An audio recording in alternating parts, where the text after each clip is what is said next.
Former Presidents George and George W. Bush preparing to throw out the ceremonial first pitch before Game 5 of the World Series on Sunday in Houston. Christian Peterson, Getty Images, Washington. President Trump is not a favorite in the extended Bush household.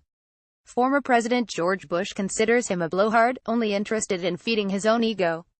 Former President George W. Bush, his son, thinks Mr. Trump fans public anger and came to office without any understanding of the job. And both worry that Mr. Trump has blown up the Republican Party that they spent 2 lifetimes building, a party that was once committed to removing boundaries to trade and immigration, promoting democracy and civil society and asserting a robust American leadership role in the world, according to an author who has interviewed them.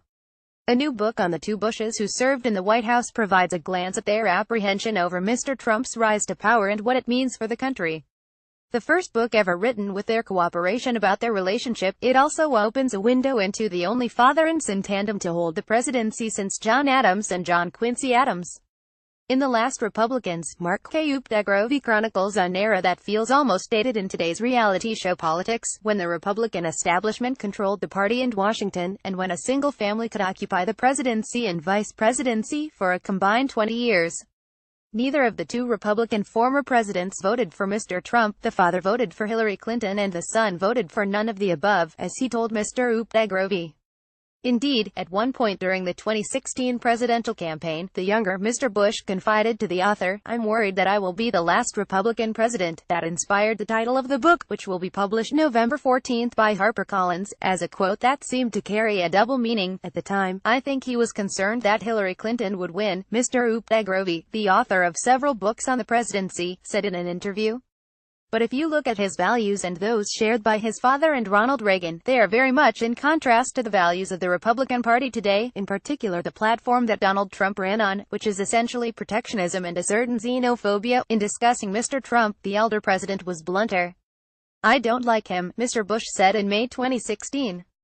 "I don't know much about him, but I know he's a blowhard. And I'm not too excited about him being a leader." Rather than being motivated by public service, Mr. Bush said Mr. Trump seemed to be driven by a certain ego. The younger Mr. Bush was more circumspect, but also clearly disapproving. The Bushes felt stung by Mr. Trump's ground-burning attacks that helped destroy the campaign of Jeb Bush, the son and brother of the presidents. "You can either exploit the anger, incite it," George W. Bush told Mr. g.o.p., "or you can come up with ideas to deal with it.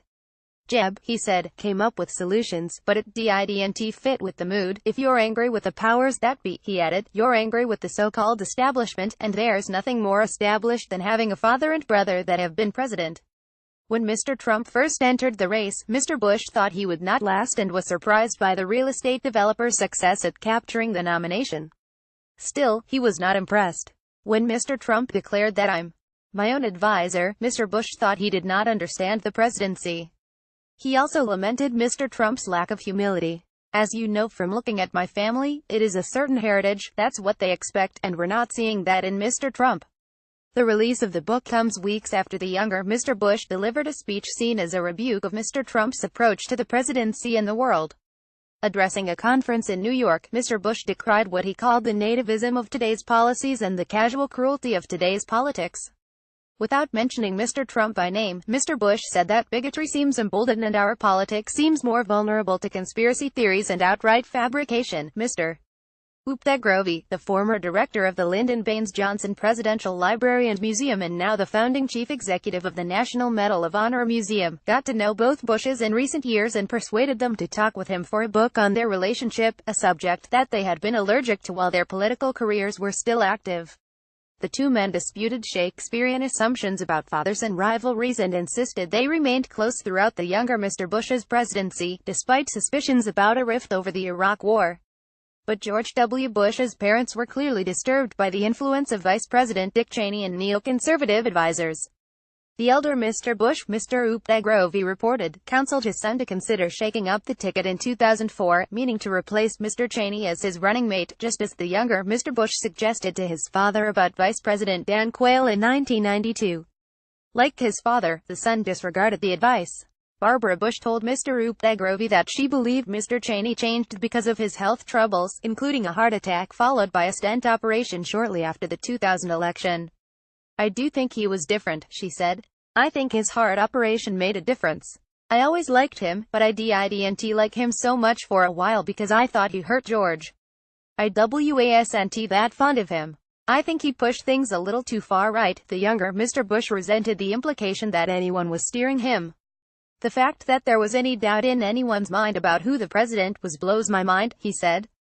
He added that Mr. Cheney and Donald H. Rumsfeld, his defense secretary, didn't make one fucking decision, but he insisted Mr. Cheney served him well and said that the vice president's sometimes dark reputation was inevitable.